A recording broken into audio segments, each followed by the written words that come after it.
Ta paire de talons fétiche. J'ai toujours été très bottine. Et là, j'ai envie de dire cuissarde maintenant. Je me suis fait mal en plus. Ow!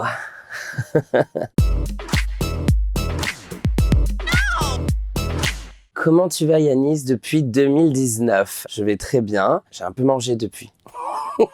Voilà. Comment as-tu été choisi pour devenir professeur de danse de la Star Academy? On m'a contacté en me disant que je correspondais au profil. Encore heureux. Et puis après, j'ai passé des screen tests.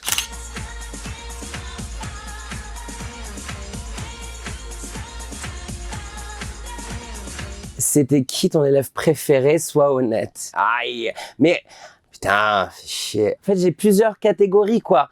Celle qui me faisait le plus rire, c'est Léa. J'adore Louis parce que je trouve qu'il y avait un vrai truc de globalité, quoi. Il y avait une gueule, la voix. J'adore Enola. Franchement, j'aime tout le monde. La prestation qui t'a le plus ému de la Star Academy. Alors, comment te dire que la copine, elle a chialé 17 fois sur l'émission? Pour moi, c'était souvent les évals. Donc, je vais dire Louis et Anisha, parce que c'est les deux où j'ai vraiment craqué. Et après, en prime, je pense quand la maman de Chris est venue lui faire une surprise, j'étais au bout de ma vie. Ça s'est pas vu, mais j'ai failli faire un AVC. Il est comment, Yanis, en cours de danse? Il est hystérique.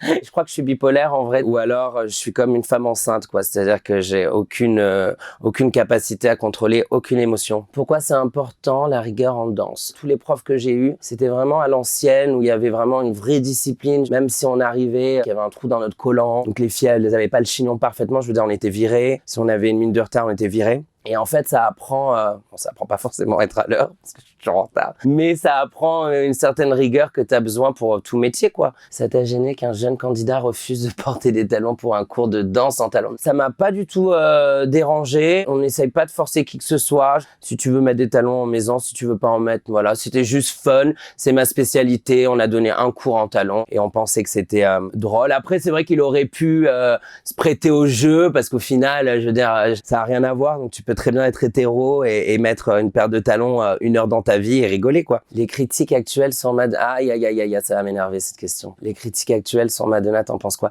J'en pense que elle fait ce qu'elle veut. Si elle veut se refaire la gueule, ce qu'elle a fait. C'est Madonna, avec 30 ans de carrière et la star que c'est et l'icône que c'est, j'en pense qu'elle fait ce qu'elle veut et ça serait bien commence à respecter un peu plus les icônes quand elles sont vivantes plutôt que d'attendre qu'ils crèvent pour dire « Ah, Madonna, ça m'énerve. » Voilà. Quel message aimerais-tu faire passer à un ou une jeune victime de harcèlement scolaire? Que ça va passer. Heureusement pour nous, il y a toute une vie après la scolarité. Même pour moi, hein, quand on est dans des petits patelins comme ça, il faut comprendre qu'après, il faut partir. Il y a des grandes villes où on peut être libre et faire ce qu'on veut. Des villes comme New York, Londres, Paris, où tu peux être plus libre et que ça va passer. Si tu étais une des filles de Sex and the City, tu serais... Alors la vérité, c'est que tout le monde pense que je serais Samantha Jones et je comprends pourquoi. Arrête un peu chérie, il n'y a rien de mieux que le sexe. Mais en vrai de vrai, quand on me connaît personnellement, je suis Carrie. La vie ne se déroule pas toujours comme dans les contes de fées. Ouais, le côté drama de Carrie, c'est plus moi en vrai. Le plus gros défaut d'Yanis Marshall.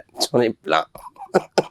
Bah, l'air de rien, je suis très dans la critique, mais de soi-même. Donc, je suis jamais vraiment content de ce que je fais. Même si là, j'ai quand même réussi avec la Starac à être fier de moi pour la première fois depuis très très longtemps. Mais je suis quand même toujours dans l'autocritique. Je vais aller jusqu'au détail près. C'est comme là, je sais que je vais voir cette interview et je vais détester me regarder. Tu vois, la chose que tu n'aimes pas qu'on dise de toi. Franchement, je m'en fous. Après, des fois, ça touche, mais les gens disent ce qu'ils veulent et... Quels sont tes projets pour la suite? J'aimerais vraiment ouvrir mon école de danse sur Paris. J'adorerais avoir un espèce de cabaret où on peut venir voir des garçons tout nus. Non, mais un peu comme un Crazy Horse, mais la version homme. Et j'aimerais bien aussi, mais ça c'est déjà en cours, mais c'est long, développer ma marque de talons. On te retrouve à la prochaine Starac. Je sais pas. Mouah.